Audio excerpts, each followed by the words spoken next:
Capítulo 3. La casa era un palacio de grandes paredes de piedra. La casa era un palacio de grandes paredes de piedra, con arcos blancos y amplias escaleras, y se había ido llenando de cosas traídas de España porque Blas atendía con la misma diligencia los deberes familiares que el llamado de la guerra. Esa discordia entre capitanes españoles que había reemplazado la discordia entre Huáscar y Atahualpa, los hijos de Huayna Capac, hijo de Tupac Inca Yupanqui y nieto noveno del gran Pachacútec. La infancia de Inés tuvo como paisaje de fondo las guerras de su sangre, los indignados avances de los almagristas, las emboscadas sinuosas de los pizarristas,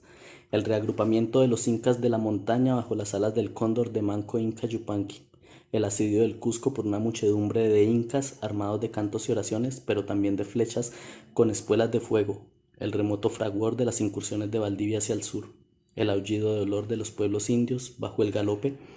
de Belalcázar hacia los cañones del norte. Noticias de júbilo y noticias de angustia pasaban sin cesar bajo los arcos de la gran casa de Trujillo. El asesinato de Almagro, el alzamiento de su hijo el mestizo, la muerte de Pizarro, que tuvo la vida entera 12 hombres fieles a su lado, y el último instante, por rara simetría, se vio derribado por 12 enemigos. Tras el poder fugaz de Vaca de Castro, vino el breve verano de los hombres de Ávila al mando del virrey Blasco Núñez de Vela, quien a fines de abril de 1544 avanzó desde Tumbes y Piura, tomando posesión del reino con una corte lujosa, y se hospedó bajo los grandes arcos de la casa de Atienza, complacido con la bella niña de 11 años y vestida como una reina, que era su anfitriona. Me conmueve que Lorenzo de Cepeda y Ahumada, el más joven de aquel cortejo, que había conocido a mi amigo Pedro de Ursúa, un muchacho de 16 años, en Valladolid meses atrás, que había visto con él los borrosos toros de piedra de la Sierra de Gredos y cabalgado con él a Sevilla, y que volvería a verlo poco después en la ciudad de los Reyes de Lima, haya conocido también a aquella niña en su mansión de Trujillo, sin presentir siquiera que esas dos criaturas, que a través suyo unía imperceptiblemente el destino, terminarían fundidos en una sola fiebre de aventura y de muerte. El virrey venía a hacer aplicar las 9 leyes de Indias, y nada podía complacerlo más que verse atendido por una pequeña princesa mestiza en la que estaban aliadas para siempre la cristiana sangre de Iberia con la sangre pagana de los hijos del sol. Pero 2 años después, bajo los mismos arcos blancos por donde salió el virrey, entró la noticia de su muerte. Y como entre los 11 y 13 años hay un abismo de la memoria, lo que supo la muchacha fue que el rebelde Gonzalo Pizarro había arrancado horriblemente de sus hombros la cabeza barbada de aquel anciano que a ella le había sonreído en la lejana infancia. Fue ese el mismo año en que murió Blas, el encomendedero, e Inés no tuvo que hacer esfuerzo alguno para empezar a mandar, porque para eso la había criado el hombre muerto. Como su prima lejana, la pequeña Francisca, hija del propio marqués Francisco Pizarro y de la ñusta Quispe Sisa, y como los hijos menos afortunados de Cuxirimarí Oclo, también Inés tuvo sus primeros años maestros de clavicordio y de danza europea. Pero si bien servían soldados de España en aquella mención, Osorno el fornido, Cuadrado el maestro de albañilería,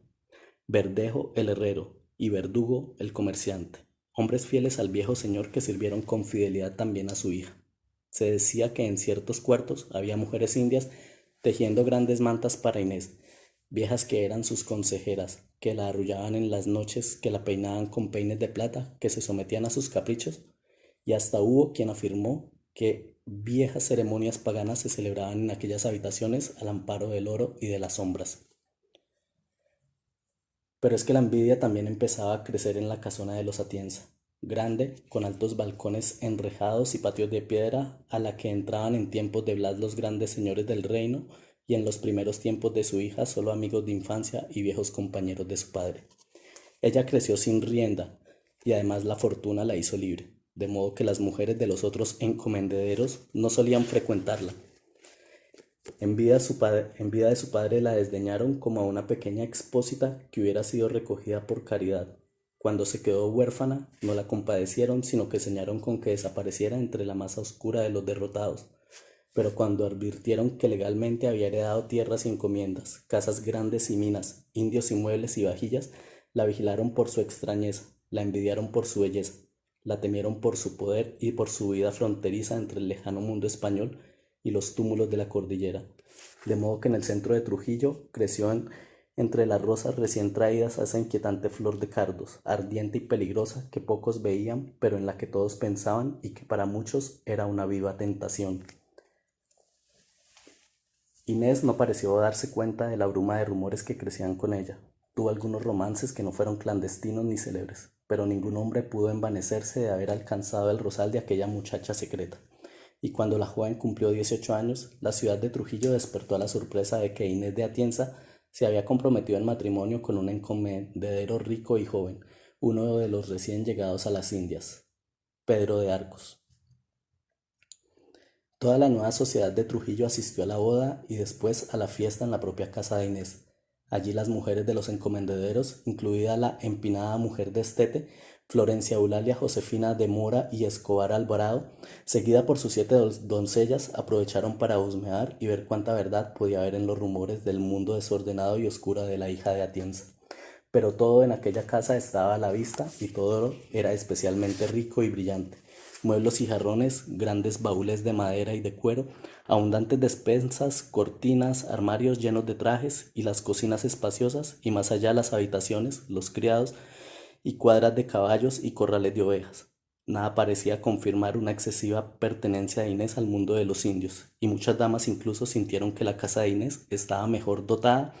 y era más limpia y fina que las suyas. Había, por ejemplo, buena cantidad de palanganas, de aguamaniles y jarras de plata y un ingenioso sistema de provisión de agua que había sido inventado por Blas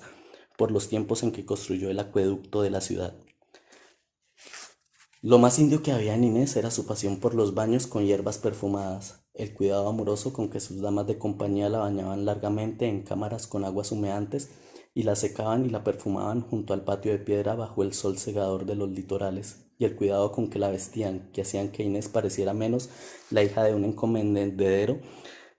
que una princesa de la corte del rey Felipe o del propio Atahualpa. Ya se sabe que en ningún lugar del imperio las mujeres aprendieron a vestirse con más lujo que en Perú, y la bella Inés no solo superaba en esplendor las orgullosas mujeres de Trujillo, sino que llegó a rivalizar con las más adornadas de Lima, los tornasolados pavos reales de la corte virreinal.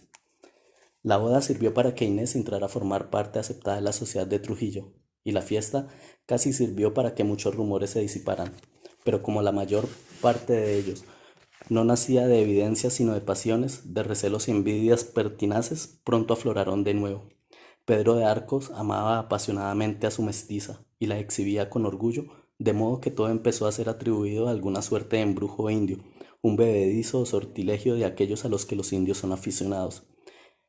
Y a medida que a Inés se hacía visible, les iba pareciendo también vistosa en exceso a las gentes del pueblo. ¿Cuánto habrían querido doña Florencia Eulalia Josefina y sus doncellas interrogar en detalle al cura que la oía en confesión? Pero Inés no les dejaba mucho espacio para rumores. Si salía de la casa era solo para ir a la iglesia acompañada por sus criadas y vivía recogida en su mansión la mayor parte del tiempo. Cuando Pedro de Arcos acudía a responder por sus asuntos en Lima, Inés ni salía a la puerta. Se diría que era la esposa más fiel, la mujer más bella y la joven más discreta que había en la ciudad, y por más que los póstigos se abrieran y el tema se formulara y los ojos fisgonearan golosos, nadie encontraba motivos serios para hablar de ella. Entonces ocurrió el asunto aquel del sobrino del virrey.